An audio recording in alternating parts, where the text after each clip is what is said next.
Sejam bem-vindos todos de volta. Retomamos então o curso de eletromagnetismo, né, do mestrado nacional profissional de ensino de física, no polo da Universidade Federal de Juiz de Fora, e dessa vez no regime especial de ensino remoto. Todas aquelas coisas, né, que eu falei no início do curso, algumas delas quando na parte presencial do curso, algumas delas não vão se aplicar porque a gente agora mudou de regime, né?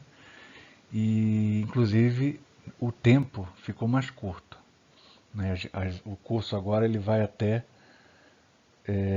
semana de 5 a 11 de outubro, que eu espero terminar quando chegar nessa semana. Então, o curso vai ser tranquilo, né? Na verdade, o ideal que eu tinha em mente era fazer o curso, era dedicar aproximadamente o dobro do tempo, né, que nós teremos aqui para cada tópico. Né? Isso, infelizmente, não vai ser possível, mas, de qualquer maneira, não vou cobrar nenhuma tarefa ou avaliação com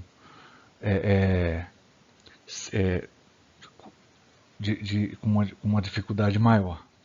Né? É claro que eu vou ter sempre em mente que a gente vai ter um tempo reduzido e eu estou sabendo eu sei que vocês têm os seus trabalhos, né, particulares e outras disciplinas também. Então, vamos lá. Ah, eu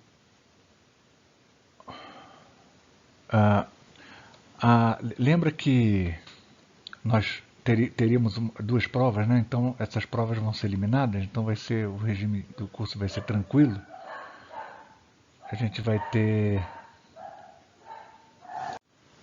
em vez das duas provas, né, que a gente tinha programado no início, nós teremos então as avaliações, elas serão espalhadas, né, de maneira que toda semana ou quase toda semana nós teremos uma atividade, um exercício para fazer, algo do tipo, né?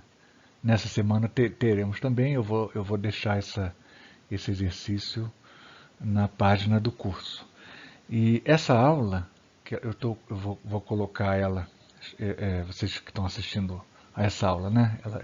Eu pretendo colocar ela hoje mesmo, segunda-feira, mas o ideal é que sempre, toda semana, se houver, geralmente, acho que talvez tenha aula toda semana, não sei se vou ser capaz de fazer isso, mas eu vou tentar pelo menos toda semana fazer uma pequena aula expositiva sobre o conteúdo da semana e de maneira que o que eu pedi, a tarefa que eu pedi, ela já esteja tudo que é necessário para realizar essa tarefa já seja abordado na aula, né? Eu vou tentar fazer isso e para que não haja nenhuma dificuldade, né?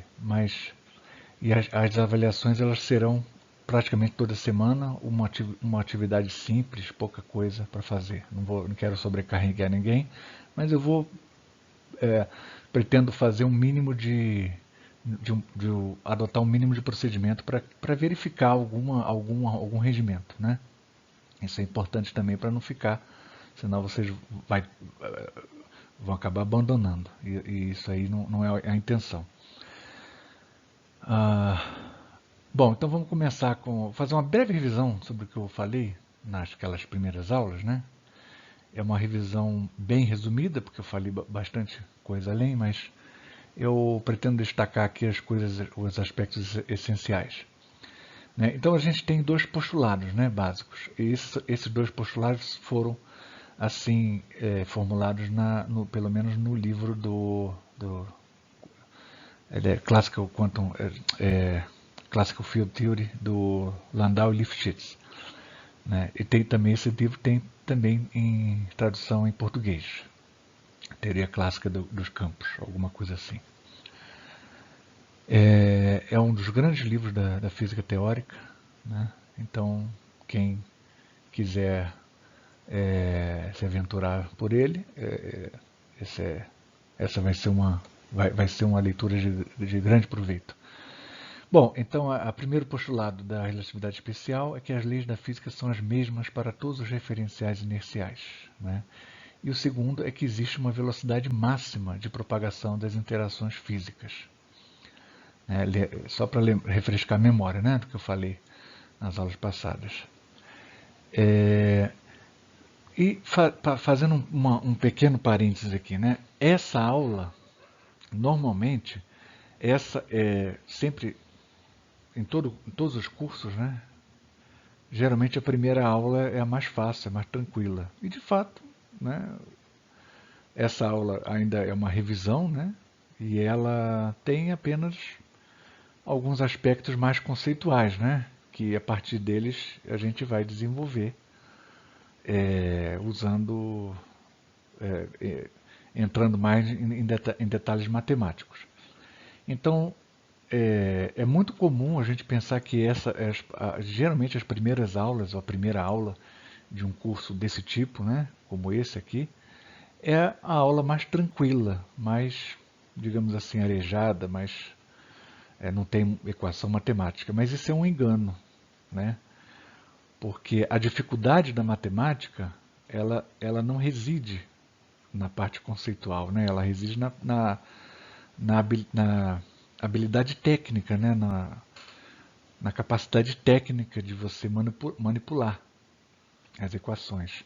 A grande dificuldade, na verdade, se a gente olhar, tentar investigar a origem dessa dificuldade que nós temos diante dessas disciplinas físico-matemáticas, né, científicas, a, a dificuldade não tem origem na técnica de resolver equações ou de manipular expressões algébricas, números, porque isso é uma questão de aprendizado. Você aprende e treina, né, e aprende de novo, treina.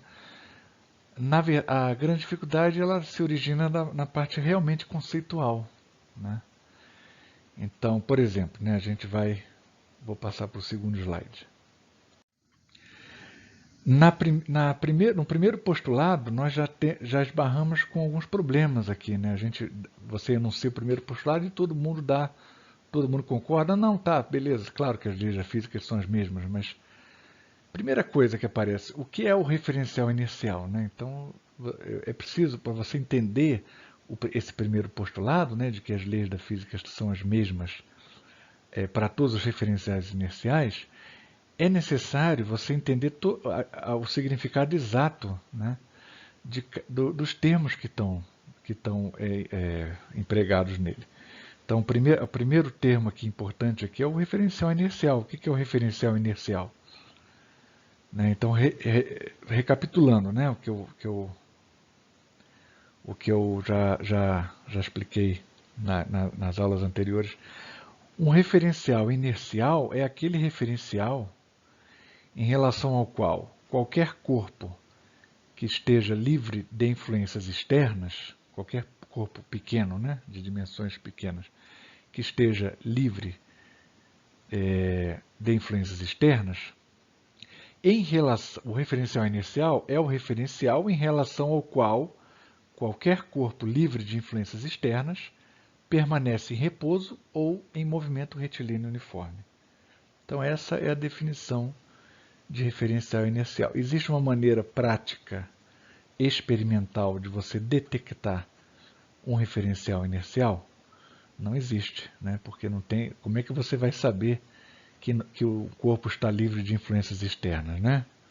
Não tem como saber disso. Ah, mas aí eu vou saber que um corpo está livre de influências externas quando ele estiver em repouso ou em movimento retilíneo uniforme. Mas esse é o postulado, né? Como é que você sabe que você está no referencial inercial, então, né? Então, isso é a determinação, comprovação, né, experimental, né, de um referencial inercial pela minha maneira de ver, é impossível. Então, é um ponto bastante problemático esse, do ponto de vista experimental. Bom, mas então vamos passar para o... E aqui há uma consequência aqui prática desse primeiro postulado, né, que se as leis da física são as mesmas para todos os referenciais inerciais, então não tem como você diferenciar um referencial inercial de outro. por meio de alguma experiência, porque a física é a mesma.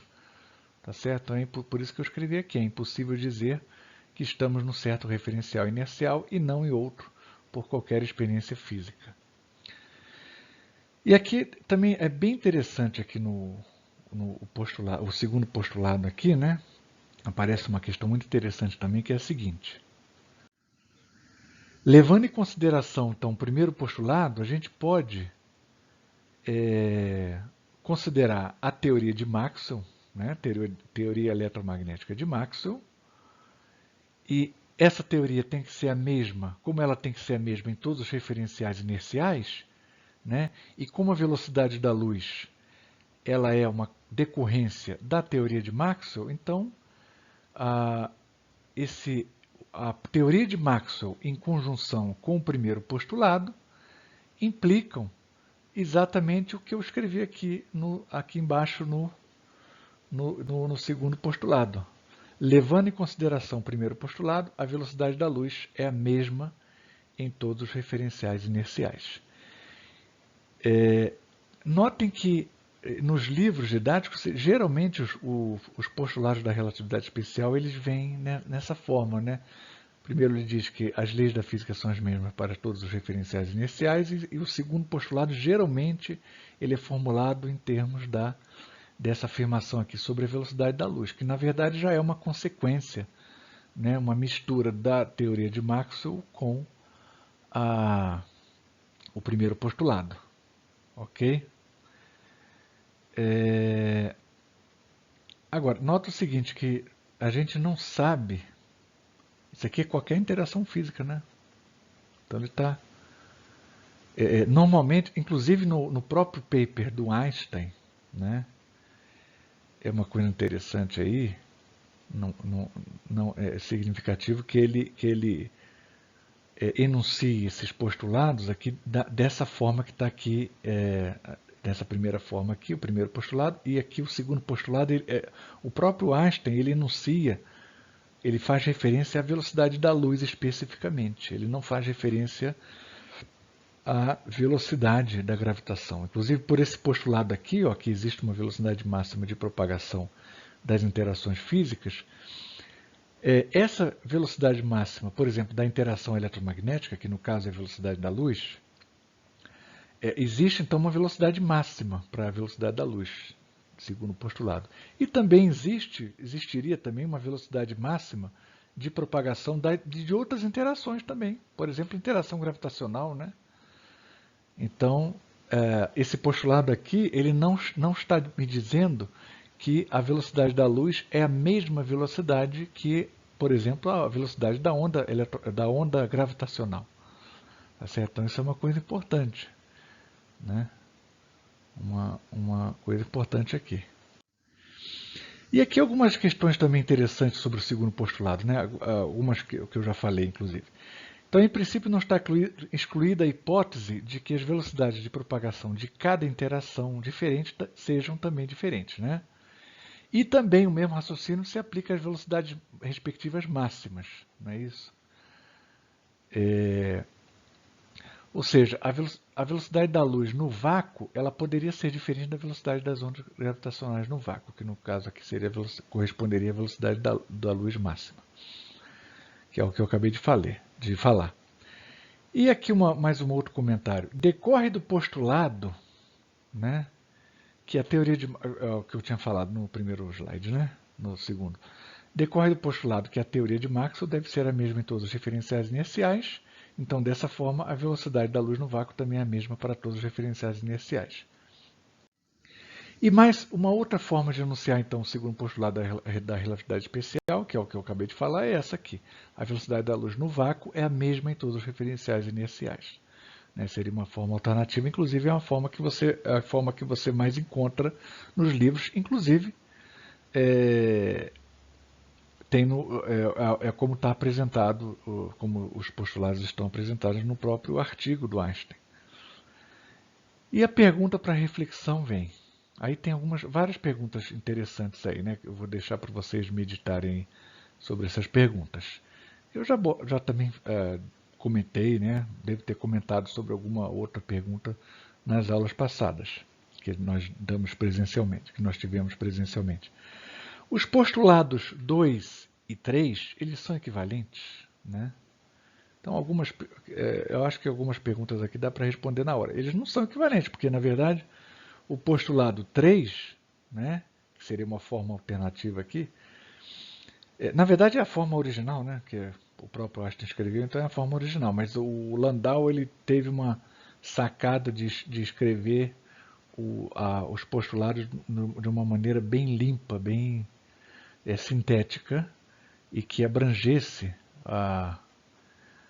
esse terceiro aqui, de forma que esse terceiro postulado, o que, que é? Ele é uma conjunção, né, entre o postulado, o primeiro postulado com a teoria de Maxwell. É isso, não é nada mais, nada menos do que isso. Então, o postulado 2 e 3, da maneira como ele está escrito lá no postulado 2, na transparência passada, falta a teoria de Maxwell. Então, aqui no 3 ele leva em conta também a teoria de Maxwell. É o postulado 2 e mais a teoria de Maxwell, para o caso da luz. Tá? Veja bem que é muito interessante observar aqui que a teoria da relatividade especial ela está formulada em termos do postulado formulado dessa maneira aqui, 3, dessa maneira, e não da maneira 2. Não é isso? E aqui uma outra pergunta aqui. O termo velocidade usado na formulação do segundo postulado, ele se refere à magnitude da velocidade, né? Ou ao vetor velocidade? É uma coisa que ninguém toca nesse assunto, né? Essa é uma coisa bem interessante, eu vou deixar aí para vocês meditarem. Depois, se eu esquecer de abordar isso no futuro, vocês podem me chamar a atenção, mas olha, eu vou deixar essa questão para vocês meditarem. Tá? Pensa sobre isso. Talvez eu não sei se vai dar tempo, né? Mas eu gostaria que se desse tempo eu poderia abordar isso também. Mas eu vou tentar, mas se não, depois a gente vai voltar a esse ponto. E uma outra pergunta aqui para vocês pensarem. O que significa o nome postulado? Né? O postulado é uma coisa que está sendo colocada à mão, postulada, está sendo pedido. O sujeito que postula, ele está sugerindo que nós acreditemos por um instante no que ele está colocando lá. Tá certo? É um postulado, não tem prova, isso não está demonstrado. Né? Então isso já responde aqui a próxima pergunta aqui. Os postulados, né, eles podem ser verificados experimentalmente? Não tem como você verificar um postulado desse. Porque para você verificá-lo, você teria que, primeira coisa, se certificar que um referencial é inercial, o que já é impossível. E segunda coisa, admitindo que você já cumpriu essa tarefa impossível, ou pelo menos no mínimo é extremamente problemática, você teria que verificar por exemplo, o primeiro postulado, né, que as leis físicas, que leis físicas todas, né, qualquer lei física, ela é a mesma. Então isso já coloca que tipo de experiência que eu vou fazer para verificar isso, né? Todas as leis físicas, as leis físicas que são já bem estabelecidas, não sei. Já coloco o primeiro problema aí, que experiência que eu deveria usar para comprovar o primeiro postulado. Né? E eu teria que fazer essa experiência em todos os referenciais inerciais, o que é materialmente também impossível. Né? Materialmente é uma impossibilidade bem mais acentuada. Se é que pode falar, que é possível falar disso. Então, é impossível verificar experimentalmente esses postulados, né? Pelo menos da maneira com que eles são colocados aí. E eles são postulados, eles não são uma proposta que é colocada como para objeto de teste futuro. Não é isso. Ela não tem como verificar. Tá certo? Qualquer experiência que você fizer, ela pode corroborar esses postulados, mas não pode verificar. Pode refutar, inclusive, né? Claro, posso fazer uma experiência e a física está sempre aberta a isso, né? Isso faz parte do método hipotético dedutivo, né? A partir de uma hipótese, né? Essa hipótese ela leva a vários resultados que são passíveis de verificação no laboratório, e aí eu verifico ou não. Se eu verifico assim, de maneira de dizer, não é que eu estou verificando a hipótese, mas eu estou comprovando, né? Não dá para comprovar uma hipótese, né, nesse cenário. O máximo que dá para fazer é corroborar, né? E aí eu posso também realizar uma experiência e a experiência contradizer, a experiência refutar a hipótese. E aí a hipótese tem que ser descartada. Ok? Então, no máximo que dá para fazer é descartar hipóteses, mas não comprová-las. Comprová-la, né? E tem uma outra coisa aqui, ó. Observe que o primeiro postulado, aqui é a última coisa que eu escrevi, observe que o primeiro postulado não proíbe que uma lei física seja a mesma em referenciais não inerciais. Tá certo? Então, quer dizer, o que eu estou querendo dizer com isso é que se você for tentar verificar, né, cair nessa pilha de tentar verificar os postulados, né, experimentalmente, aí você vai fazer uma experiência e você vê que, que a lei física é a mesma no referencial e no outro. Em dois referenciais diferentes, uma determinada lei física, a experiência, teve esse resultado, né? Então, primeiro problema, você fez isso para todas as experiências possíveis? Não. Então, no futuro pode aparecer uma experiência que e dá diferença. A experiência dá um resultado diferente, né, acusando leis físicas diferentes, num referencial e no outro.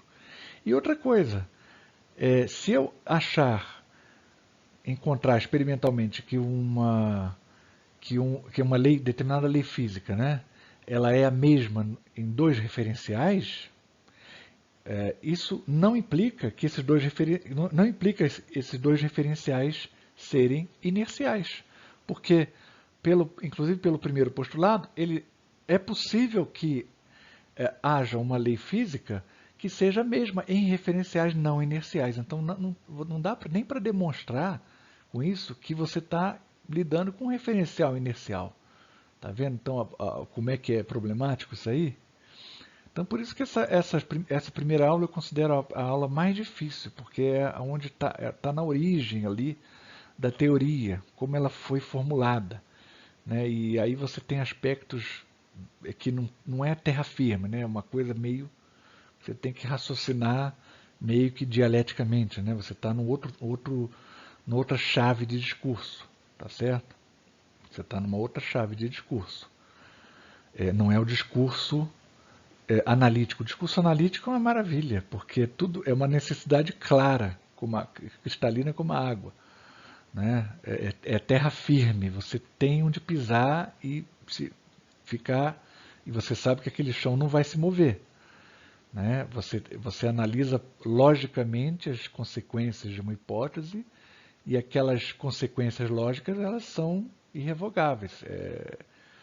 Se elas forem se elas se comprovarem falsas, então o problema está com a hipótese, mas a dedução matemática, né, dos resultados, ela é uma questão técnica, meramente técnica, de adestramento técnico.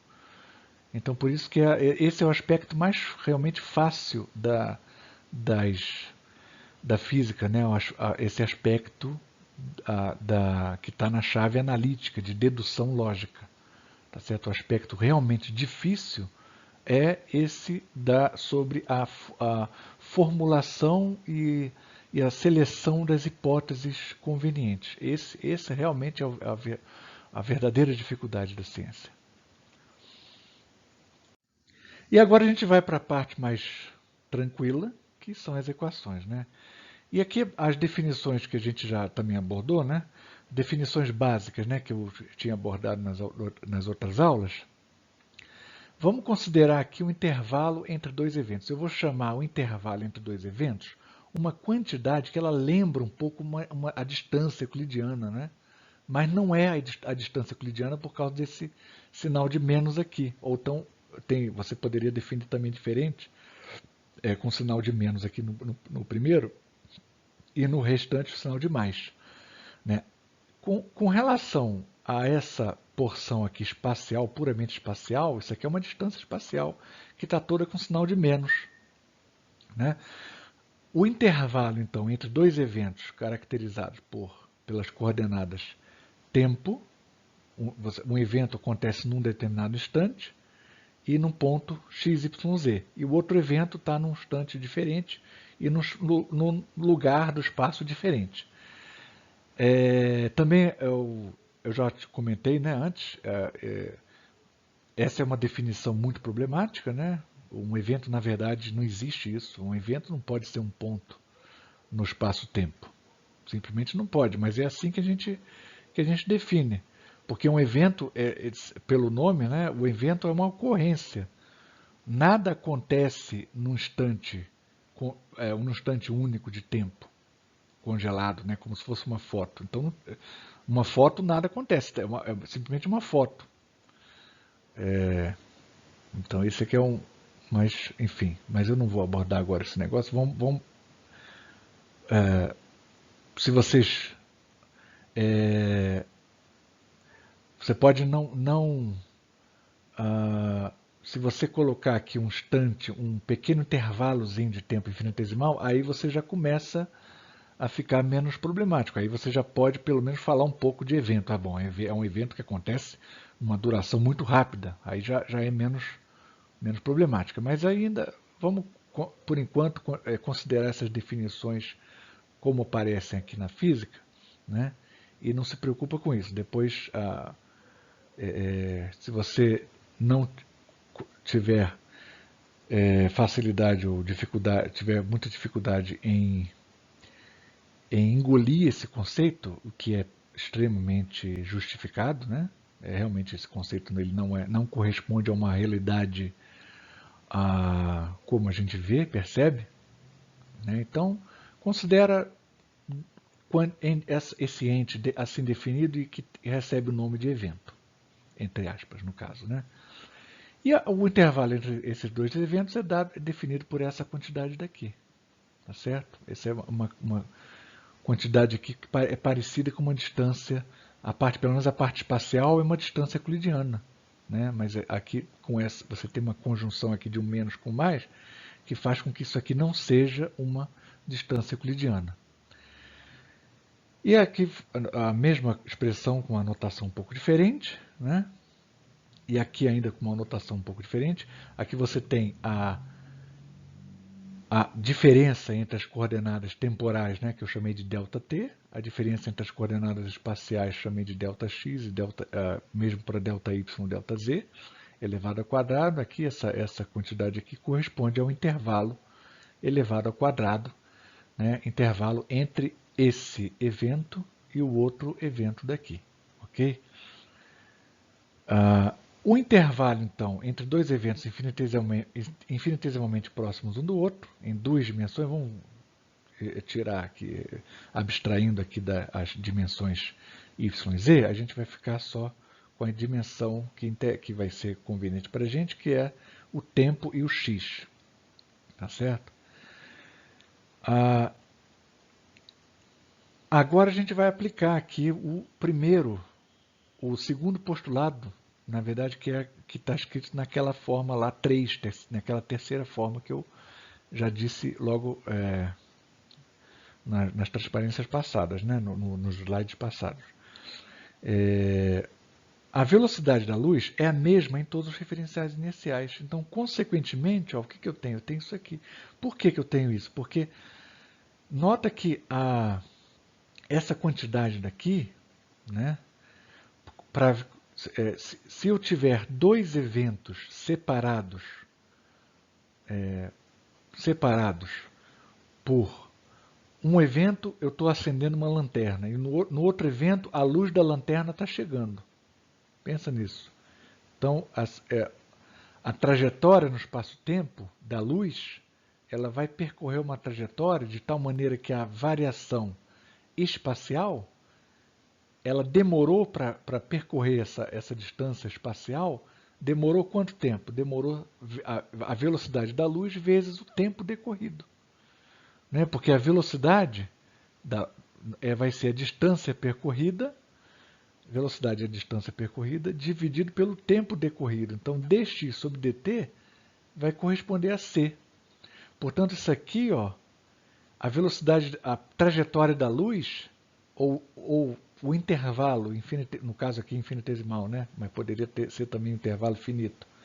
Vamos colocar aqui o intervalo finito entre dois eventos separados por um evento, eu estou acendendo a lanterna, e o outro evento eu estou num outro distante dali daquele ponto, e num tempo diferente, eu estou recebendo a luz que chega da lanterna. Então, você tem esses dois eventos. Esses dois eventos, eles são tais que essa quantidade daqui, ó, essa quantidade daqui é zero.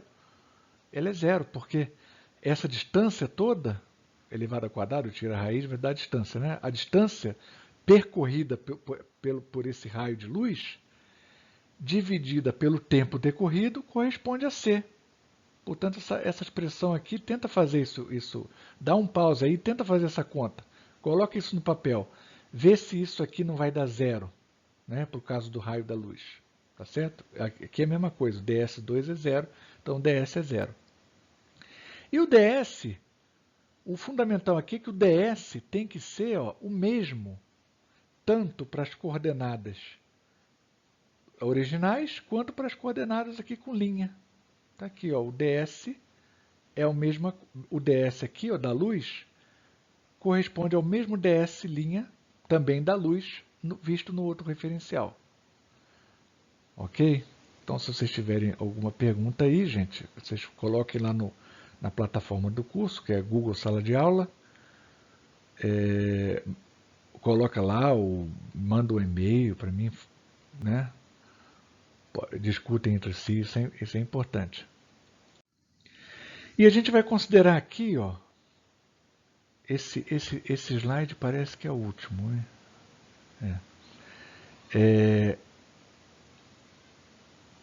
Vamos considerar a dilatação do tempo. Olha só como é que acontece que você deduz fácil a dilatação do tempo. A dificuldade toda, quer dizer, a facilidade matemática é extrema. A dificuldade toda está na interpretação, né, na atribuição do significado preciso de cada termo que aparece nas equações. Isso sim é verdadeiramente difícil. Né? Então, a primeira coisa, se você tiver dificuldade em física, matemática, essas coisas... Matemática não, né? Porque em física, né? Matemática também. Procura como solucionar a dificuldade que você tem, procura primeiramente nas bases. Né? Você tem os conceitos que estão envolvidos lá nessa disciplina que você está mexendo lá. Esses conceitos estão claros para você? Se você fizer essa pergunta, você vai ver que geralmente vai ter um ou outro conceito problemático, que você achava que era claro e não é tão claro assim. Né? Então vamos ver aqui, dois sistemas inerciais, né? Referenciais inerciais, claro, para você poder aplicar o postulado da relatividade. São descritos aqui por as coordenadas t e x, e aqui o outro sistema inercial também é diferente, é descrito pela coordenada t' e x', de tal maneira que esse sistema tem uma velocidade v constante, vamos supor que essa velocidade é constante, porque senão ela não, um dos referenciais não poderia ser inercial, né? Então, essa velocidade aqui é constante em relação ao outro referencial. Tá certo? E a gente vai considerar, então, dois eventos. Então, o primeiro evento é este aqui, ó, que ocorre aqui no referencial K'. Ele ocorre aqui nessa origem, aqui, ó, na origem, aqui no tempo. T' igual a 0 e x' igual a 0, ocorreu um evento aqui. Sei lá, acendeu uma lanterna, qualquer coisa. Um evento ocorreu aqui. nesse ponto que na origem aqui do referencial que está aqui o laser vermelho, né? Não é laser, né? Isso aí é um... ele acontece, esses dois eventos vão acontecer no mesmo lugar, mas em instantes diferentes. O que significa isso? Mesmo lugar, no referencial K', no mesmo lugar e em instantes diferentes. O que significa isso? Significa um evento acontecer, por exemplo, aqui na origem, aconteceu, passou um tempo, ele continua na origem, não pode ir para a direita nem para a esquerda, porque senão ele estaria mudando de lugar. Ele está no mesmo lugar, ó, no mesmo lugar, passou um tempo, aconteceu aqui outro evento. Então, dois eventos aconteceram no mesmo lugar em instantes diferentes. Corresponde a esse ponto na origem e esse ponto aqui na outra extremidade desse segmento aqui que está reforçado aqui em preto. Tá certo? Tá claro isso, né, gente? O exemplo que mais esclarece, que mais exemplifica o que melhor exemplifica essa situação é um simples relógio. Você tem aqui nesse ponto um relógio, o ponteiro do relógio está no 0, e nesse outro ponto aqui o ponteiro do relógio está no, sei lá, 1 segundo ou 2, 5. Entendeu? É um relógio parado. Parado no referencial T', X', K', né? No referencial K'. Está parado no referencial K'. E esse relógio ele está em movimento. Como o referencial K' tem uma velocidade v em relação ao outro referencial, é claro que esse relógio ele vai estar também parado, né? Não é isso? Parado não, perdão. Ele vai estar também com a velocidade v em relação ao referencial t e x, em relação ao referencial k, não é isso? Então esse relógio está com velocidade v em relação a k. De maneira que a coordenada x do relógio é 0, sempre é 0. Mas a coordenada x do mesmo relógio vai variar no tempo. Vai variar como? De maneira que ΔX sobre ΔT vai corresponder a V. Então isso aqui é muito importante. Eu vou até escrever aqui, ó. Isso que eu acabei de falar, ó. Isso que eu acabei de falar, eu vou escrever aqui.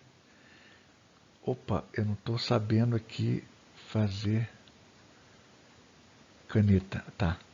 Então eu vou escrever isso que eu acabei de falar, ó. Delta X, delta X' não, delta X' é 0. Não é isso? Delta X sobre, opa, isso aqui é o problema escrever com esse negócio, com essa tecnologia terrível. Sobre delta T deve corresponder à velocidade, opa, peraí.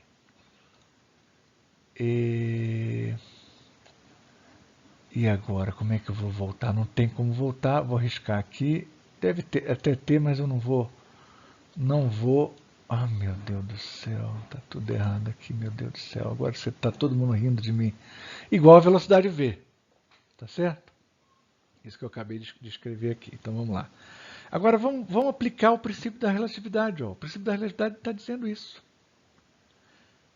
Está me dizendo isso. Ó. O intervalo, vamos supor um intervalo aqui, ó. Aqui no caso, você tem um intervalo aqui, o intervalo ΔS igual a ΔS, ΔS' igual a ΔS. Tá certo? Uma pergunta, né? Olha só uma pergunta. O princípio da relatividade, ds' igual a ds, ou ΔS' igual a ΔS. Isso aí é qualquer ΔS', qualquer ΔS. Não precisa ser ΔS da luz, da trajetória da luz, tá? Só voltar lá. Depois, se tiver dúvida aí, a gente pode voltar para esse problema. Só para enfatizar aqui, né? Mas então a gente abre aqui essa ds', que é C2 ΔT'2 menos ΔX'2, mas o ΔX', como ΔX' é 0, X' é constante aqui, né? O relógio está parado. Então, ΔX' é 0, então só vai sobrar o quê? O C ΔT'2. Igual a, porque esse ΔS aqui eu tirei a raiz, né? Então é a raiz quadrada do ΔS, que é C2 ΔT2 menos ΔX2. Tá ok? Tira a raiz quadrada. Agora você pode simplificar, né? Simplifica aqui. Divide tudo por C ao quadrado. Divide um lado por C ao quadrado, não, por C, né? Divide por C os dois lados. E usa esse fato aqui, ó, que ΔX sobre ΔT é igual a V. E aí vai aparecer o V aqui. Então, ó, dá um pause aí, tenta fazer essa continha aqui em casa, rapidinho. Tenta reproduzir essa conta aqui. Isso é importante. Uma vez que a gente chegou nessa equação aqui, ó, o que eu posso dizer agora? Que ΔT' é igual a essa quantidade daqui, vezes ΔT. Essa quantidade que está aqui na raiz é um número. Esse V é sempre menor do que C. Ó. Né? Esse V é sempre menor do que C, porque se ele for maior que C não dá. Ó. Então, por isso que V vai aparecer um tempo imaginário aqui. Isso é impossível, né? Então, a gente já está claro aqui que existe uma velocidade máxima para todos os corpos. Que, aliás, já era uma ideia que já estava embutida, né, naquele segundo postulado lá original da relatividade, né, de que existe uma velocidade máxima de interação. Então, se a velocidade máxima de interação é v, então nenhum corpo, ele mesmo, poderia estar com essa velocidade em relação a um referencial inercial, não é isso? Então, existe essa velocidade máxima. Então, esse v, ele só pode ser, no máximo vai ser igual a C0, que vai dar um problema aqui, né? Que você vai ter uma singularidade aqui você não vai estar num referencial inercial válido, matematicamente válido, então você tem que supor aqui que a velocidade é menor do que a velocidade da luz. Para esses casos, né, que quando a velocidade de qualquer referencial, de qualquer relógio, né, no caso aqui, o relógio aqui tem essa velocidade aqui, v. Esse relógio ele tem uma velocidade v que é menor que a da luz, então essa quantidade aqui é menor do que 1. É sempre menor do que 1. Raiz quadrada de um número menor do que 1 também é menor do que 1. Inclusive se aproxima mais do que 1, né? E de maneira que ΔT' é menor do que ΔT. Tá certo? Então isso significa que o tempo decorrido no relógio, vamos supor, o ponteiro está aqui no 0 e passa para o 5 segundos. Esses 5 segundos que aparece aqui, ó, é menor do que ΔT. O ΔT é o tempo decorrido, sei lá, é o tempo que você vai ver passar nesse relógio aqui.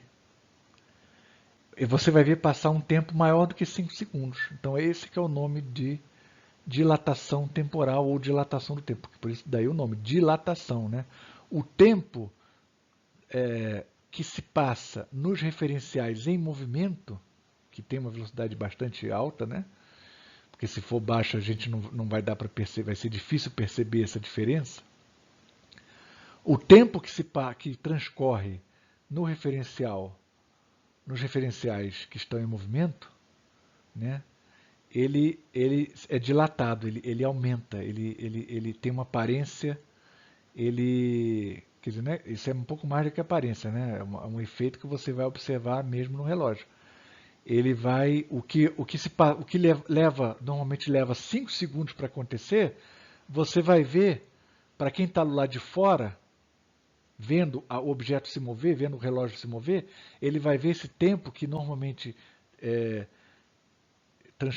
levava 5 segundos, ele vai ver acontecer num tempo maior. É isso que acontece, é a dilatação do tempo, tá certo? Então eu vou parar a aula por aqui. Infelizmente eu gostaria de ter dado uma aula um pouco mais curta, mas acabei me estendendo. Mas para a aula mais difícil do curso inteiro, acho que está bom, né? Preste atenção com a atividade que eu vou requerer lá na página, que vai valer nota, né, para avaliação baseada nessa aula que eu acabei de dar. Vai ser uma atividade tranquila, mas que exige um pouco de atenção e concentração, né? E eu espero que dê tudo certo, que todo mundo passe. Então, boa sorte aí, boa volta aos estudos. E qualquer coisa, pede para mim que eu vou ajudar na medida do possível. Ok, então vamos deixar aqui para a semana essa aula. Um abração para todo mundo, bom estudo.